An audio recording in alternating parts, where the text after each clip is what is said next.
Hey, what's up, everybody?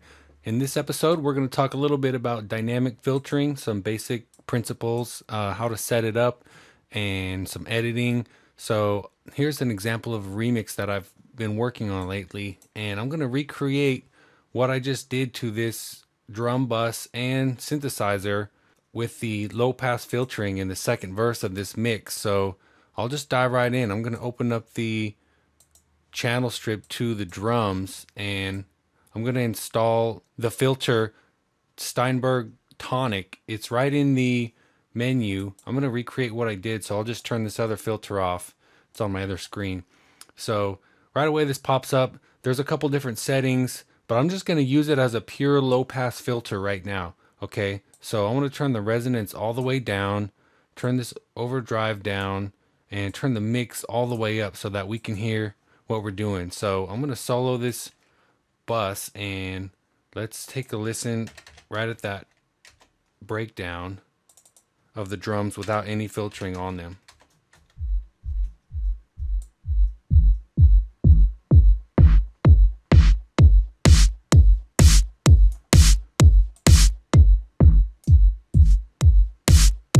So you can see what the different parameters do.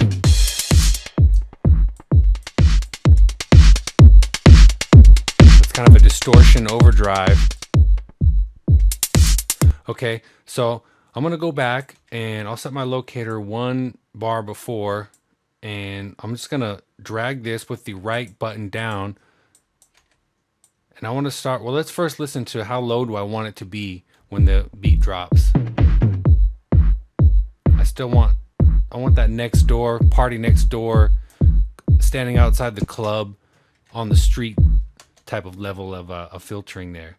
So with the cutoff all the way up and the right button down, there's already other automation on this track. That's why the read button keeps popping back on. So here we go.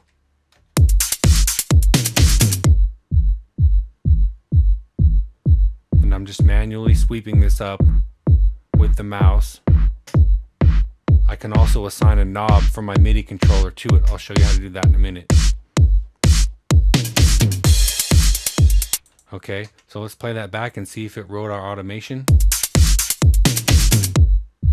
Okay, now see, I want that to go all the way from wide open to party next door on the street outside of the club in a split second. So let's go down to the group track in our inspector here.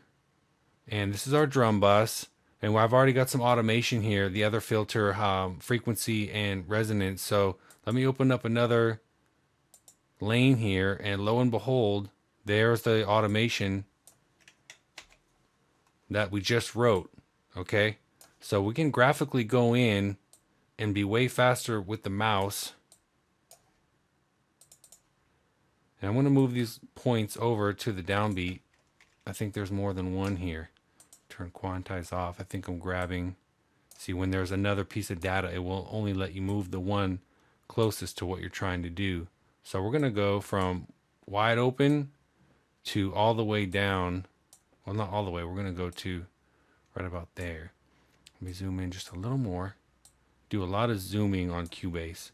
And see, I had quantize off, so it didn't snap to the beat, and there it did. When I first got into Cubase in around 1994, the automation looked like this, sort of, but it didn't really work that well. And they've really ironed out the bugs. It's very smooth now. Let's check it out. Okay, the hi-hat's cut out of the arrangement. You can see I muted them, but this is following what we did quite nicely.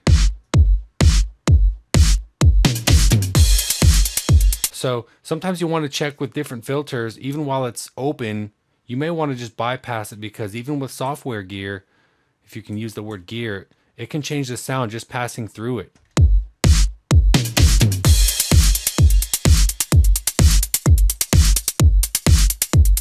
I don't really hear a difference turning it on and off. Sometimes you have to do that just out of safety though.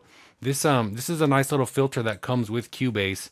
There's a few other things here that if we just go through some presets, you'll see what they do. There's a little 16, well, you can change how many steps there are, sequencer, and each step of the sequence will have a corresponding set of different settings to it. So you can just cycle through some of those and it will sync up to the internal clock. You can do some pretty wild stuttering effects and sound design with that. I'm not going to get into that right now. That's just something that you just take your mouse and click and do patterns with, chop up loops, things like that. So let me just go back to the initial setting here. So that worked out quite nicely. I did a separate one on the bass track because all my kick, snare, top loops, ride cymbal, and a few other percussion parts are going to a solo channel, a group channel. I've labeled it drums, but I already automated that other filter, and here's the bypass. You can see I turned it on and off, but I wanted to recreate that to show you.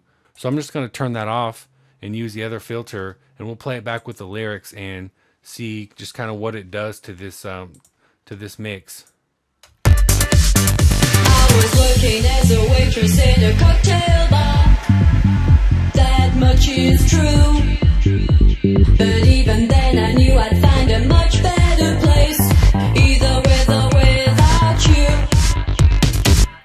So as you can hear, it really opens up the beginning of that second verse and changes things up.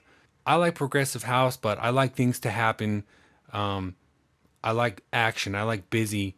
I like motion, and not just 7 minutes of the same loop. No matter how great it is, a song like that doesn't have staying power because it wears out really fast. So, okay, I said I was going to show you guys how to control the filter modulation by knobs on your keyboard.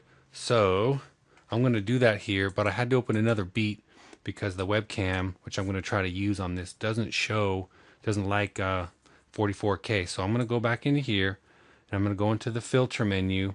This is on my drum group, okay? And I'm going to call up an instance of Tonic and kind of set the filter settings to where they were.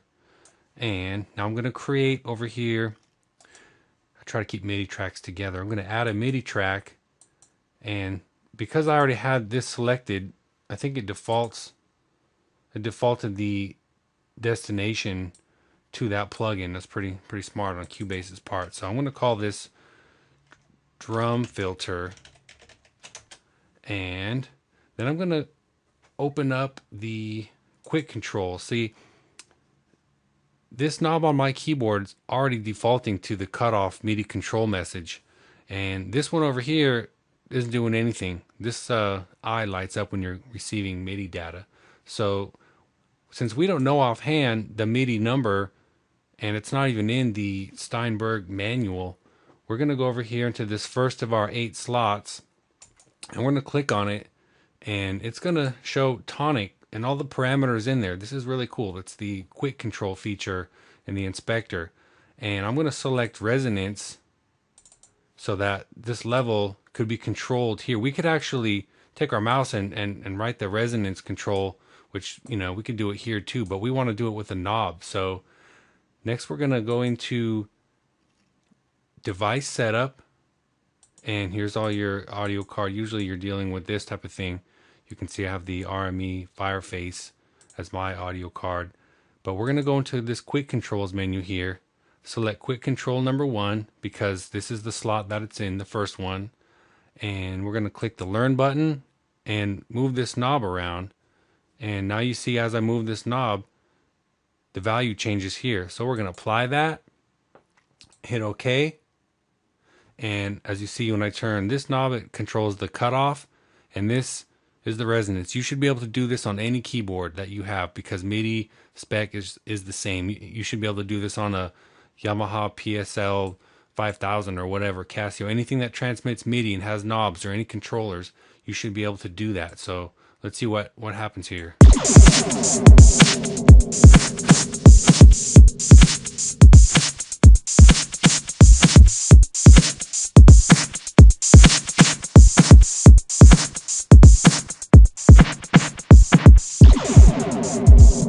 So I'm filtering this beat. Not all my effects are going through there. I have some reverbs and delay on the hi-hat that you can still hear them. But the point is, you get to control everything with knobs and have total control over it.